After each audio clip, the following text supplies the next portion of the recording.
Hello everyone, Assalamu alaikum. How are you all? I hope you are well. Welcome back to my channel in this new video.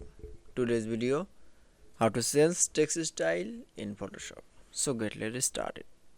At first, open your Photoshop document. Now you can see change text style. Then we show the text style in the array text. Now you can see, then we go into the toolbar option. I select from text tool. Now click from mouse right, double click from text.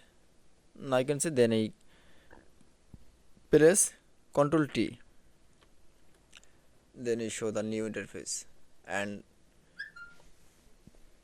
the text style. Now click from array in the now choose for my text style.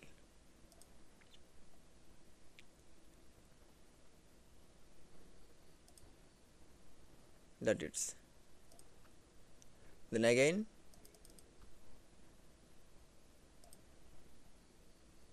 select from other style